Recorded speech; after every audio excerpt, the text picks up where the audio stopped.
Something I find funny is that one of the most debated things in any given FNaF game is the protagonist. We know who the protagonist is in most cases. The issue is that the details about that character are heavily debated.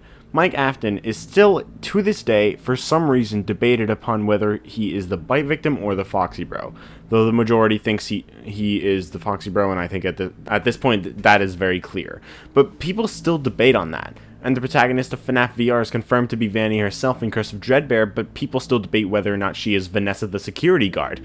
And again, I think it's very clear that she is. And finally, we have Gregory, whose character is pretty well defined in the game, but there's things about him that make it seem like he isn't quite what he seems to be. There's been an ongoing debate ever since Security Breach came out about whether Gregory is a robot or a human. I originally believed it. In fact, I came to the conclusion all by myself before I heard MatPat or anyone else suggest it, and my friends didn't believe me. Then MatPat's video came out, and they instantly switched to believing it, and then I stopped believing it the next day. About a month after that, I became kinda iffy on it, but today, I want to come to a definitive conclusion. I'm going to go through all of the evidence for it, and also evidence that supposedly goes against it, and come to a final definitive conclusion. But before we start, I want you all to drop a comment down below on your opinion. Do you think Gregory is a robot? Let me know. And now, it's time that we get started.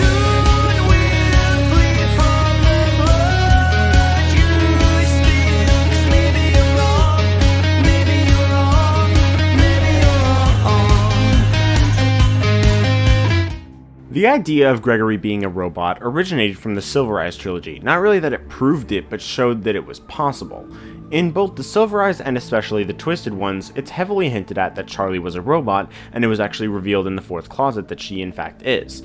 As I explained in my last Security Breach theory, the Twisted Ones and the Fourth Closet both have a lot of parallels with Security Breach, and I'm going to play that chunk of the video where I explain it all so you don't have to watch or rewatch the video just for those details. But if you haven't watched the video yet, then you probably should. But anyway, in the Twisted Ones and in Security Breach, William is trapped underneath a wrecked Freddy's location that had a mall built on top of it.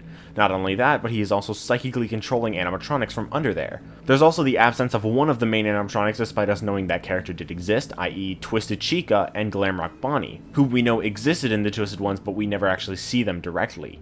Monty also loses his legs in Security Breach, and in the Twisted Ones the first appearance of Twisted Foxy has him stuck in the ground, neither of his legs visible. And finally, there's a wolf in both games, and Twisted Wolf and Roxy are the only wolves in the series. In the Fourth Closet, we have William, who has been fixed up with the help of Baby.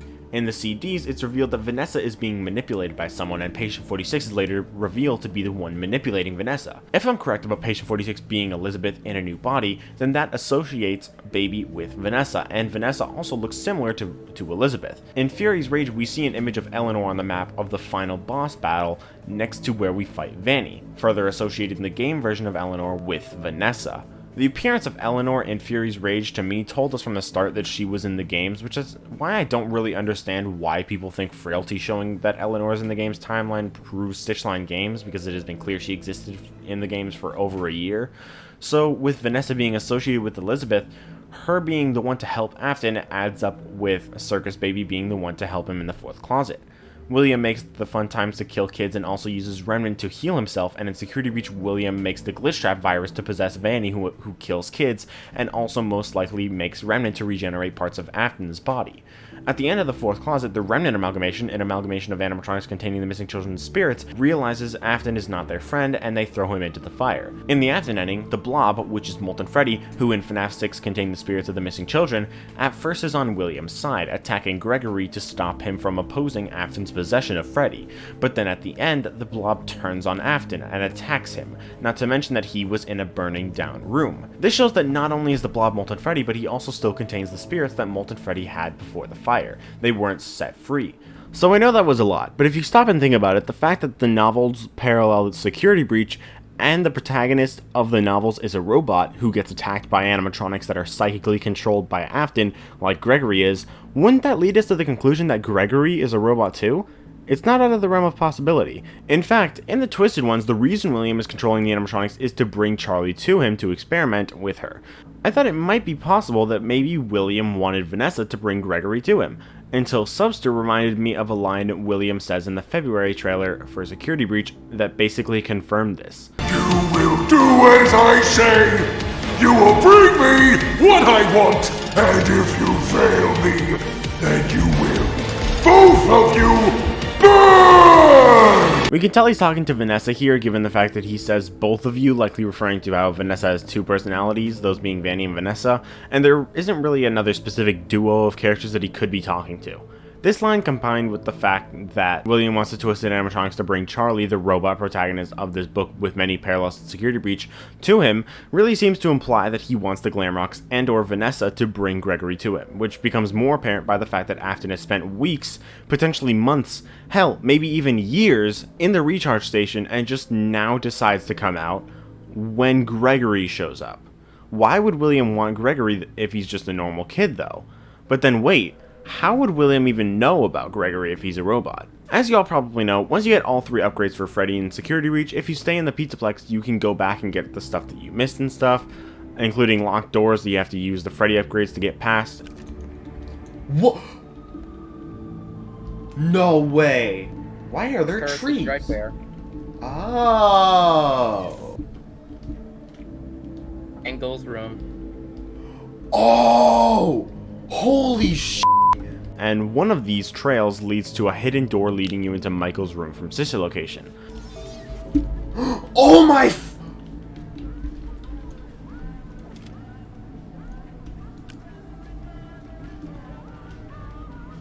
This is sister location! It's Michael's room.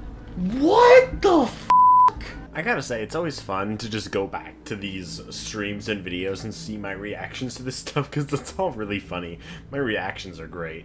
Not as good as Daco's reactions, though. That's not FNaF! Gregory, be still. Oh my god! Oh, oh, oh. I tried to be quiet, guys. I tried to be quiet, guys. I tried to be quiet, guys. On the wall in the room is a very strange code, and somehow people actually solved it, and I have no idea how. But in the end, it was found that the code reads as follows. Break and mend, I built the breath, they hunt now, drawn to life. Not real, still me, and frit and fraught with thought and zest and jest and blunt no woes. Dodge, duck, flash, shoot, crawl, run, crush the vile band. Cry not, try not, do not hold out hope. Your life, your aim, will save those with soul. Because this is in Michael's room, it stands to reason that he is the one writing this. So he's saying that he built a breath, meaning he built something that lives. They hunt now, drawn to life is likely referring to the Glamrocks being drawn to life by Glitchtrap. Then it talks about how this will be an enthusiastic adventure that will leave the breath with no sorrow or whatever. After that, the poem literally lists every single movement that Gregory can do in this game. Plus dodge, which we don't really do, or at least it's not its own movement, but everything else is. Cry not is an interesting line because it implies crying wouldn't be uncommon for whatever this thing is, which could be a small connection to the bite victim, but that might be a stretch. And the final line says that the breath, I'll just refer to it as the breath, will be the one to save those with soul. I think it's easy to tell in the game that Gregory is not a normal kid, since we see he's a vulnerable child who is unfortunately homeless, but then he suddenly becomes a savage and destroys the animatronics for no reason.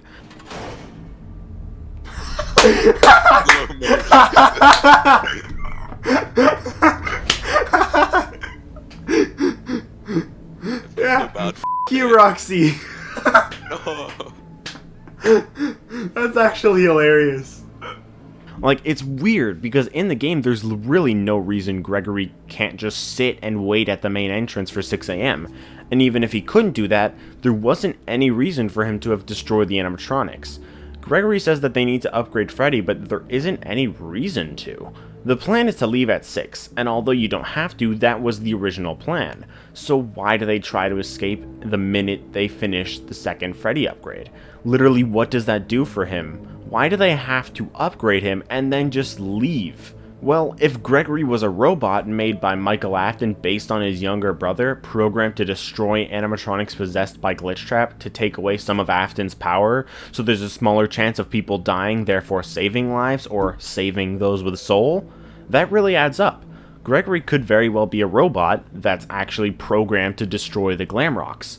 One of the lines in the poem literally blatantly tells us that the breath was made to crush the vile band, blatantly spelling out for us that the breath is made to destroy the Glamrocks, and considering Gregory is the one to destroy them, it makes perfect sense that he would be the breath. But wait. Michael is writing this poem about the breath destroying the Glamrock animatronics.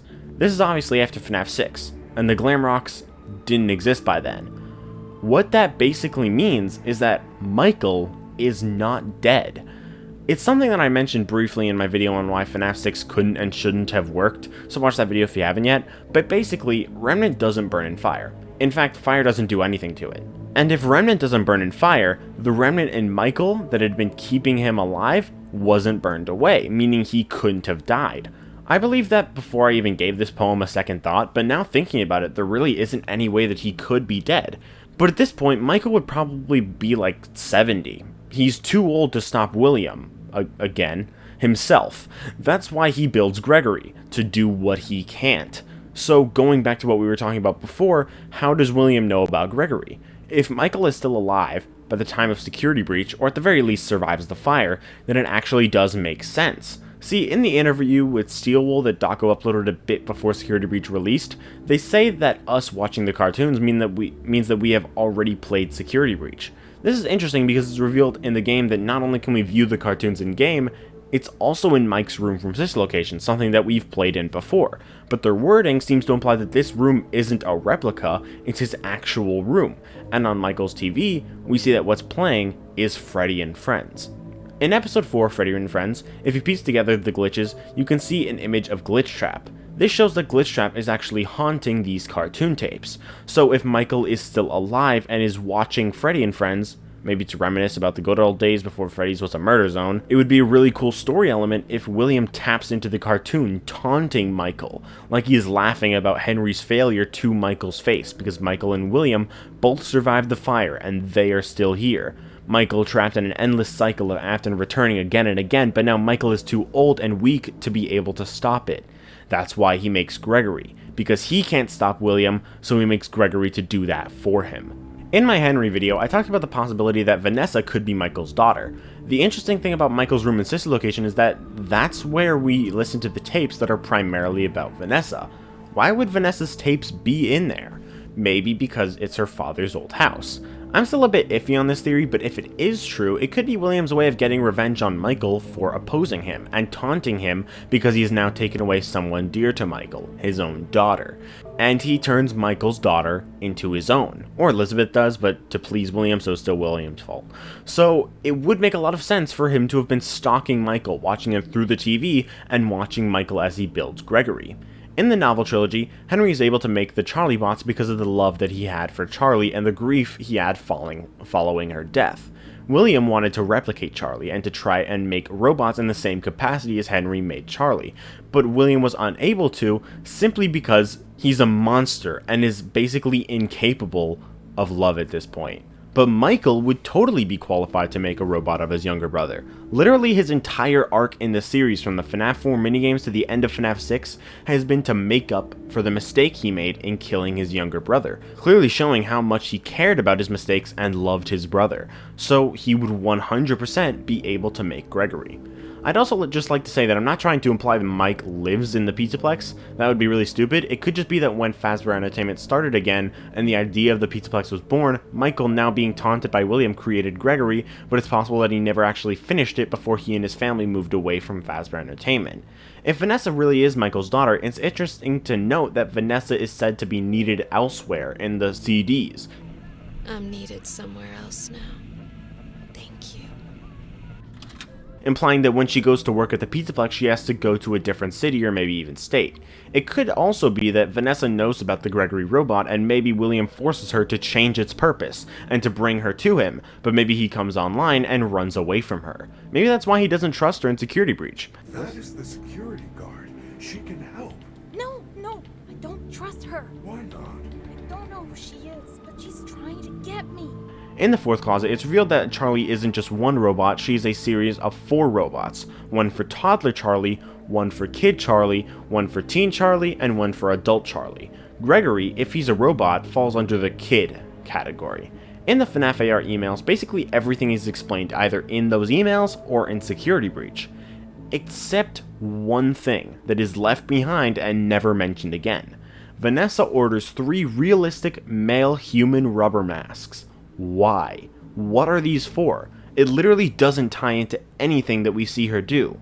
Is it possible that they are for the Gregory robots? Gregory, if he's a robot, is made as a kid, not a toddler, meaning if the robots remain consistent with how they are in the 4th closet, there would only need to be 3 robots. What if the masks are to complete the Gregory animatronic? We haven't gotten any other indication for what they could be, so is it possible? Maybe. So now going back to Mike being alive, it would have to mean that he isn't Glamrock Freddy.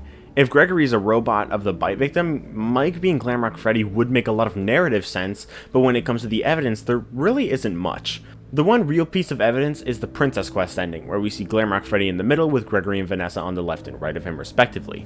This mirrors Happiest Day as we see it in the Old Man Consequences ending of FNaF World, where we see a taller figure with 2 shorter ones on the left and the right.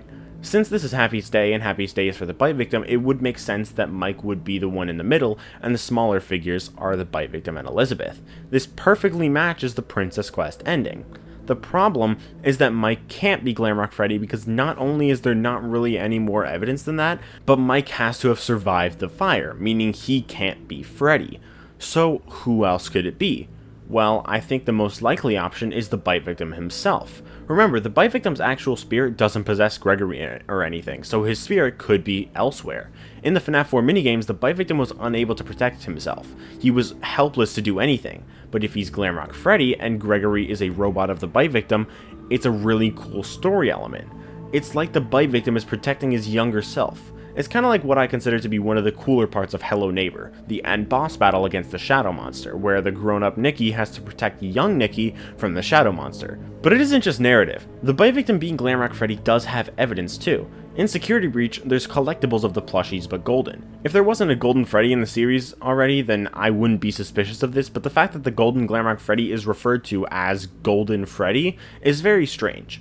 Other connections between Glamrock and Golden Freddy not only tied to Golden Freddy, but specifically to Fredbear, who is more closely associated with the bite victim. Lights at the main entrance and Freddy's green room in Rockstar Road depict Glamrock Freddy with a purple hat and bow tie, and a more yellow coloring. And when we upgrade Freddy with Chica's voice box, the way it is established that he has the upgrade is by turning his bow tie purple, like Fredbear's bow tie. So yeah, I'd say the evidence points to the bite victim being Glamrock Freddy. There's not really all that much to suggest anyone specific, to be honest. There's some evidence for some theories, but there's really not very much. I just think that the bite victim is the option with the most.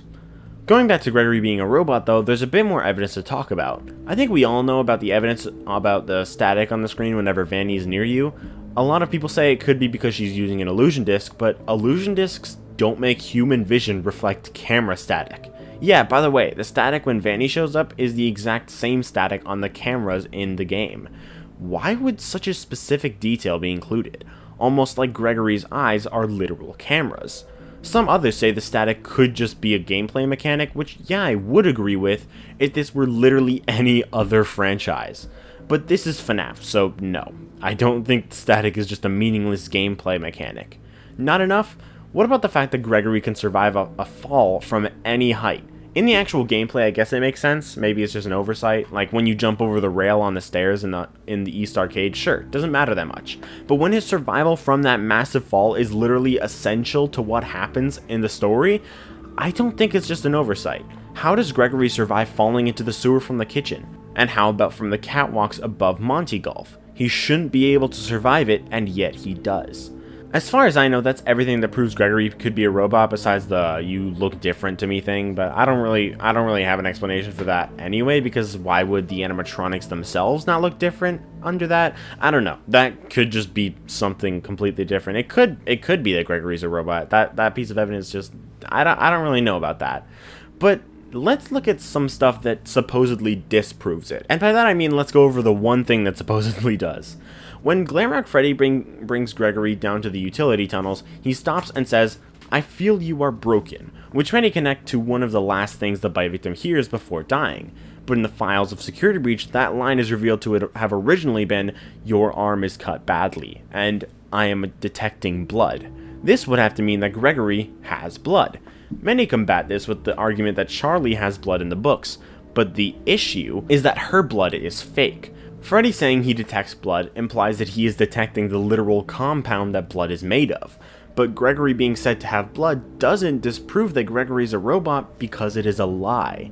While Freddy does say he detects blood, he uses this as a reason to go to the first aid station, and when they go there, nothing happens. It seems likely that Gregory had no injury, and Freddy just claimed that he did as an excuse to go to the first aid station to hide from Vanessa and get her to go away. After all, Gregory does yell at Freddy that he's fine, at least in the final game. Hell, the line is censored, but it is slightly possible that they decided to change it for the final game. But now the last thing to talk about is something many people believe does prove Gregory is a robot, but personally I don't, and that is the sticky note room. Now, the sticky note room is very clearly a robot coming into consciousness with memories belonging to someone else, implying that this robot is either made to replicate a specific person or is possessed by that person. Many people believe it to be the bite victim, but if you actually pay attention to what is implied by the sticky notes and other things in the room, it seems more likely that it's actually the spirit of Elizabeth. First off, it really seems like Gregory believes himself to be a human, considering this line from the beginning of the game. Don't want to be crushed and twisted into a meat pretzel. And the person in the sticky note room very clearly knows that they're a robot. There's also the fact that the sticky note robot is almost definitely a member of the Afton family, considering the Staftons in the room above, but the fact that this character literally went through the effort of turning the staff bots into the Afton family members seems to imply that they want to reunite the family. But considering the bite victim knows how evil William is, he would not want to reunite everyone if that includes him. But Elizabeth very much would, as the entire reason that she is evil is literally to make William, her father, proud. If we look at the sticky notes, many seem to tie into the bite victim, but for the most part, they actually make sense for both the bite victim and Elizabeth. One of the drawings looks similar to the path to Fredbear's from the Afton house in FNaF 4, which is also Elizabeth's house. There's a sticky note mentioning the sky, and another one mentioning the sun, and an 8th music note next to it. This could be referencing the Circus Baby minigame from Sis Location, and the music note could be referencing the sweet tunes we hear in the background of that minigame.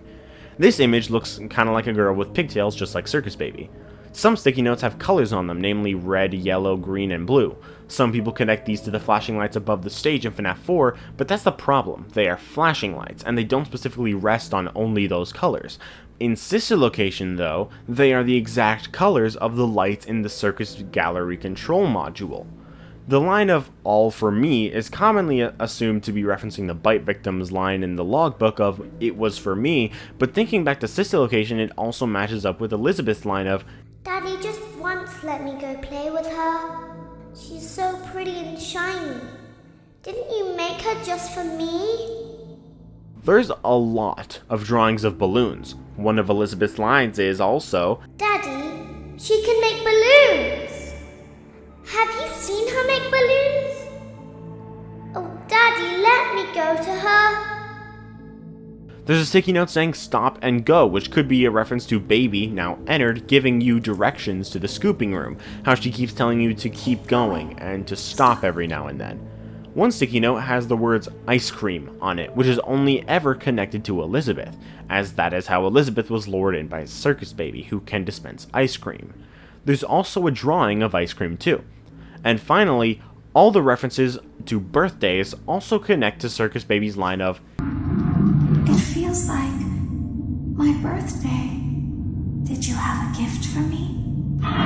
So yeah, while I think Gregory being a robot is the most likely option, the sticky note room doesn't prove it, and more so proves that Elizabeth is back in some capacity. But that's all I wanted to talk about for this video. I really hope you guys enjoyed. If you did, then please leave a like and subscribe if you want to. If I did miss anything, do let me know in the comments. This video ended up being pretty long, so I probably wouldn't have had time to talk about any more anyway, but let me know. My next theory video is going to be about why I personally don't believe in Stitchline games, so if you're interested in seeing my take on that, then be sure to stay tuned, and I'll see you all later. Bye guys!